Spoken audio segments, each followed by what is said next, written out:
Sunday suspense. Bangla সাহিত্যের রোমাঞ্চকর কিছু গল্প দিয়ে সাজানো আমাদের এই বিশেষ নিবেদন সানডে সাসপেন্স। গল্পটি প্রাপ্তবয়স্কদের জন্য এবং এর মূল ভাষাটি অপরিবর্তিত রাখা হয়েছে। যারা মহারাষ্ট্র দেশে বাস করেছেন তারা জানেন মারাঠিরা গান ভালোবাসে, ফুল ভালোবাসে এবং বাইসাইকেল চড়তে ভালোবাসে। পুনার অলিতে গলিতে ফুলের দোকান, গান বাজনার আখড়া, সাইকেলের আড়ত। আড়তে সাইকেল ভাড়া পাওয়া যায়। 1 আনা ভাড়া দিয়ে 1 ঘন্টা সাইকেল চড়ে বেড়াও। ছেলেরা মেয়েরা সবাই সাইকেল চড়ে, বিশেষত কলেজের। এই দেশে মেয়েদের আলাদা কলেজ নেই, সকলে একসঙ্গে পড়ে। কলেজের ছুটি হলে দেখা যায় রাস্তা দিয়ে সাইকেলের নবযৌবন জলতরঙ্গ বয়ে চলেছে। আমি প্রথম যেবার পুনায় আসি সেবার শহরের দক্ষিণ পশ্চিম কোণে একটি হোটেলে মাসখানেক ছিলাম। রাস্তার নাম তিলক রোড, কাছেই এসপি কলেজ। আরো একটু দূরে টিলার মাথায় পার্বতী মন্দিরের চূড়া দেখা যায়। দক্ষিণ দিক ফাঁকা, দিগন্তে পাহাড়ের চক্ররেখা। এই চক্ররেখা চোখ দিয়ে অনুসরণ করলে সিংহগড় দুর্গ চোখে পড়ে। শিবাজী মহারাজের সিংহগড়, যে সিংহগড় জয় করবার মুহূর্তে তানাজি মালেশ্বর প্রাণ দিয়েছিলেন। সিংহগড়ের সিংহ পড়ে গেছে, শুধু গড়টাই পড়ে রয়েছে। শীতের শেষ, রাস্তার ধারে আম গাছে বোল ধরেছে, চারিদিক গন্ধে মম করছে। আমি ডাক্তারের আদেশে পুনায় এসেছি। সকাল বিকেল পায়ে হেঁটে ঘুরে বেড়াই। হোটেলে আমার দোতলার ঘরের সামনে ছোট্ট একটি ব্যালকনি আছে, সেখানে দাঁড়িয়ে রাস্তার লোক চলাচল দেখি। বোম্বাইয়ে থাকাকালে যে পেট জবাব দিয়েছিল সেটা এখন নানা রকমের স্থানীয় খাবার আরামসে হজম করছে। দই বড়া, ইডলি সাম্বার, দোসা, কিছুই বাদ পড়ে না। 10 দিন যেতে না যেতে পুরনো পুনা শহরকে ভালোবেসে ফেললাম।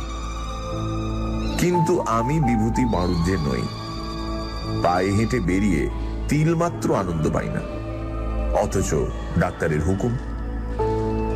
একদিন ব্যালকনিতে দাঁড়িয়ে দাঁড়িয়ে একটি বুদ্ধি মাথায় খেলে গেল। সামনেই রাস্তার ওপারে প্রকাণ্ড সাইনবোর্ড, বামন রাও সাইকেল মাঠ, সাইকেলের দোকান। কত লোক আসছে, সাইকেল ভাড়া নিয়ে চলে যাচ্ছে। আমিও সাইকেল চড়ে বেড়াই না কেন? অবশ্য অনেক দিন চড়িনি, কিন্তু সাঁতার কাটা এবং সাইকেল চড়া মানুষ বলে না। সুতরাং সাইকেল চড়ে ডাক্তারের আজ্ঞা পালন করব। জসিম দেশে যদাচার। বিকেল বেলা সাইকেলের দোকানে গেলাম। দোকানদার বামন রাও খাতায় আমার নাম ধাম লিখে সাইকেল দিয়ে দিল। বামন রাওয়ের চেহারা বেঁটে, মজবুত, বয়স আন্দাজ 45। দোকানের পেছনের একটি ঘরে সস্ত্রীক থাকে। অতঃপর রোজ দুবেলা সাইকেল চড়ে বেড়াই।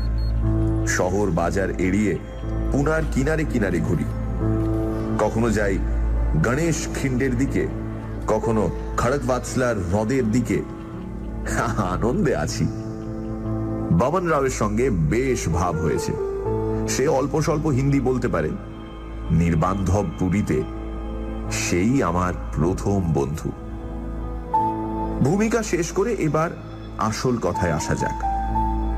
সেই রাতে ঠিক সময় খাওয়া দাওয়া সেরে শুয়ে পড়লাম, কিন্তু কিছুতেই ঘুম আসলো না। মনে হয় ওই দিনের বেলা ঘুমটা একটু বেশি হয়ে গিয়েছিল। শুয়ে শুয়ে বই পড়বার চেষ্টা করলাম, তাতে ঘুম আসে বটে, কিন্তু বই বন্ধ করলেই ঘুম ছুটে যায়।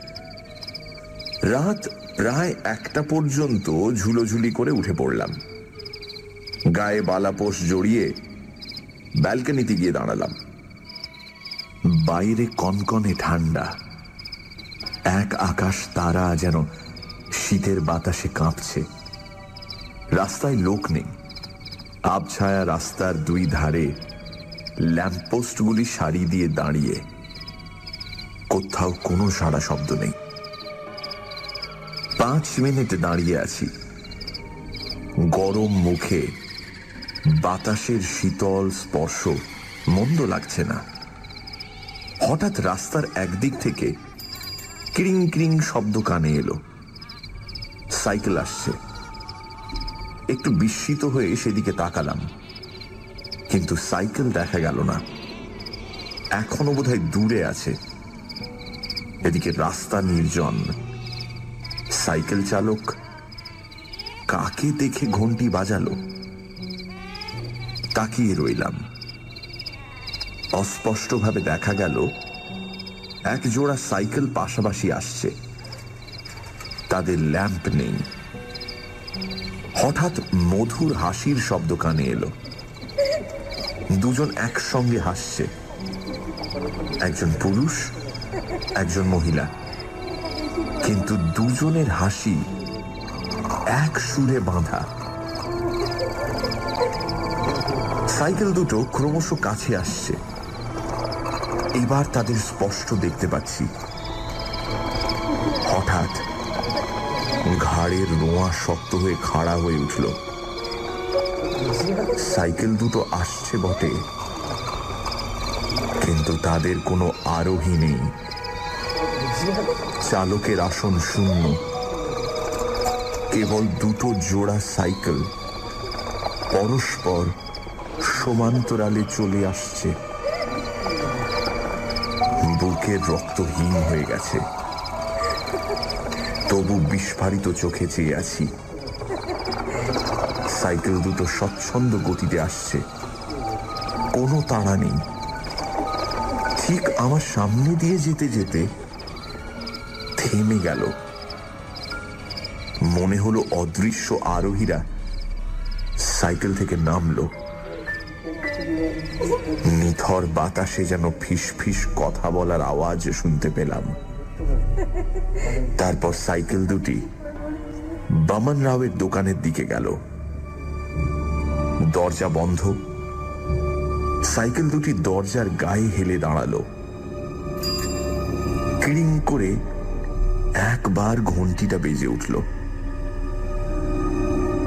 তারপর আর কোনো সাড়া শব্দ নেই।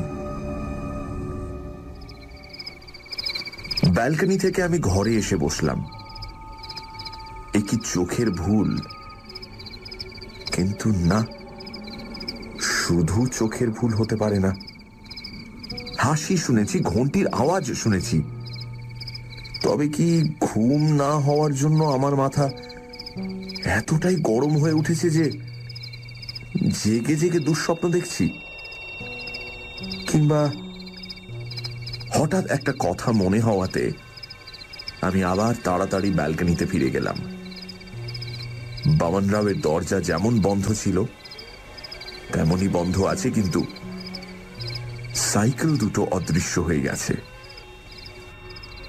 শেষ রাতের দিকে ঘুমিয়ে পড়লাম। যখন ঘুম ভাঙলো তখন 9টা বেজে গেছে। প্রাতঃভ্রমণের আর সময় নেই, কারণ পুনায় শীতকালেও রোদ বেশ কড়া।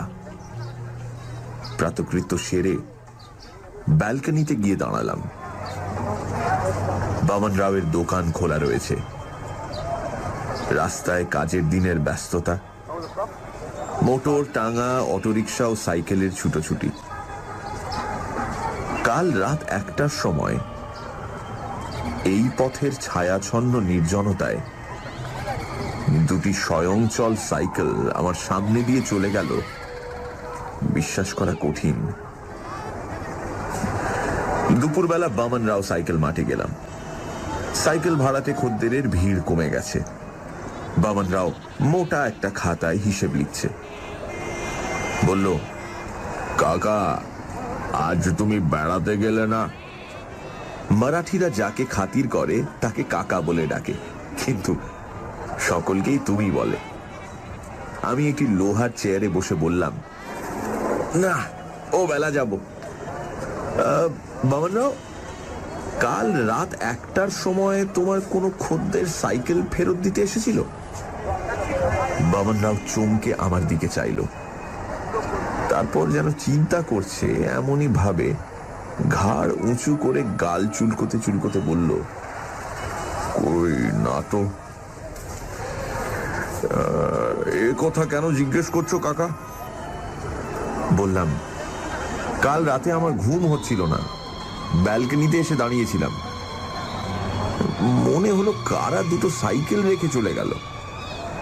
সাইকেলে যে আরোহী ছিল না সে কথা বললাম না। বামন রাও খাতার উপর চোখ রেখে ধীরে ধীরে বলল, তুমি ভুল দেখেছো কাকা, অত রাতে কে সাইকেল ফেরত দিতে আসবে? মারাঠিরা রাত 10টার মধ্যে সব ঘুমিয়ে পড়ে। তোমারও বেশি রাত জাগা ভালো নয়, কাহিল শরীর, আবার অসুখে পড়ে যাবে।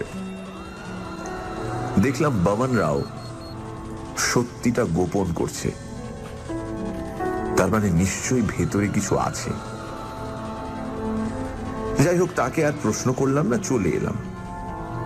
কিন্তু মনে মনে স্থির করলাম, আজ রাতেও পাহারা দেব। দুপুরে বেশ খানিকটা ঘুমিয়ে নিয়ে বিকেলে বামন রাওয়ের সাইকেল নিয়ে বেড়াতে বের হলাম। বামন রাও আমার দিকে বাঁকা চোখ নিয়ে তাকালো। তার ভাবগতিক দেখে সন্দেহ আরো দৃঢ় হলো। যদি কিছুই নয়, তবে লোকটা এমন ঘটি চোরের মতো তাকাচ্ছে কেন?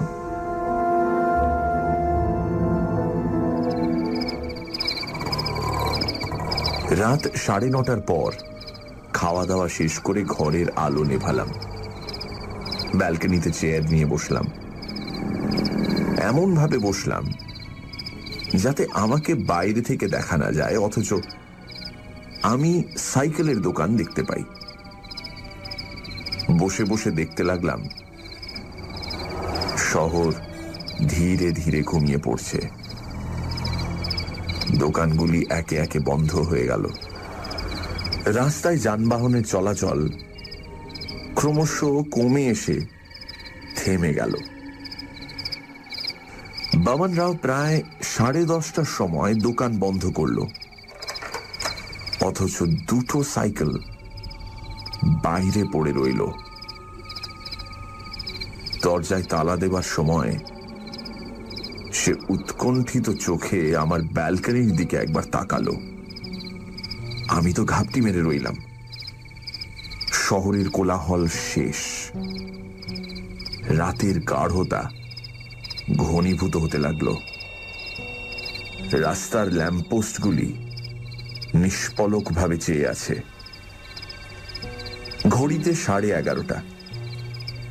গায়ে বালাপোষ সত্ত্বেও বেশ কাঁপুনি ধরেছে। আমি সঙ্গে একটি মাঙ্কি ক্যাপ এনেছি।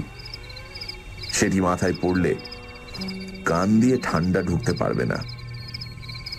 বামন রাওয়ের দোকানের দিকে তাকিয়ে দেখলাম বন্ধ দরজার সামনে সাইকেল দুটি পরস্পর ঠেস দিয়ে দাঁড়িয়ে আছে। চট করে ঘরে গিয়ে মাঙ্কি ক্যাপ পরে ফিরে এলাম। বোধহয় 1/2 মিনিটও সময় লাগেনি। কিন্তু এ কি? এরই মধ্যে সাইকেল দুটি অদৃশ্য হয়ে গেছে। বোকার মতো চেয়ে রইলাম। দূরে টিং টিং করে সাইকেলের ঘন্টি বাজল। একটু মিষ্টি হাসির আওয়াজ ভেসে এলো কানে। ওরা কি ওত পেতেছিল? আমি যে পাহারা দিচ্ছি সেটা কি জানতে পেরেছে? আমার ঘাড়ের রোঁয়া আবার কাঁটা দিয়ে উঠল। কিন্তু ছাড়ব না।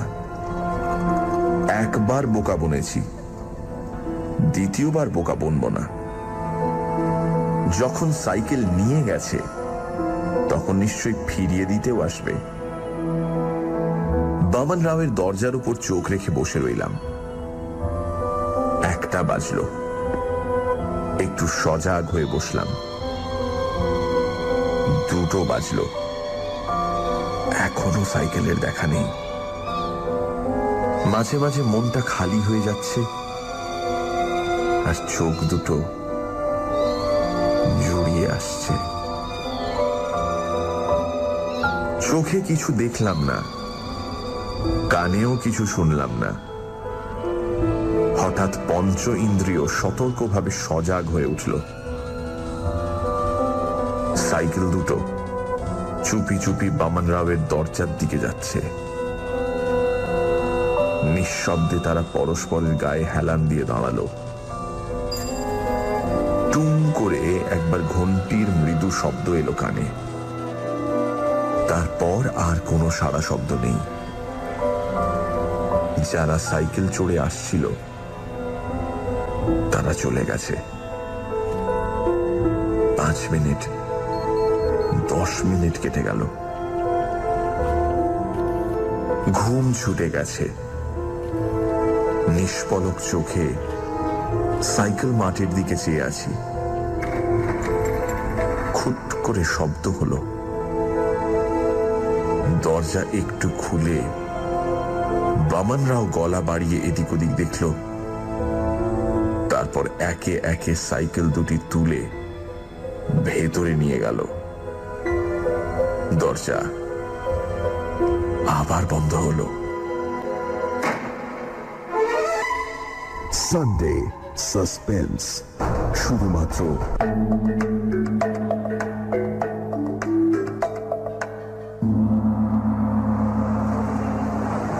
পরদিন দুপুর 2টো নাগাদ সাইকেল মাঠে গেলাম। বামন রাও একলা ছিল।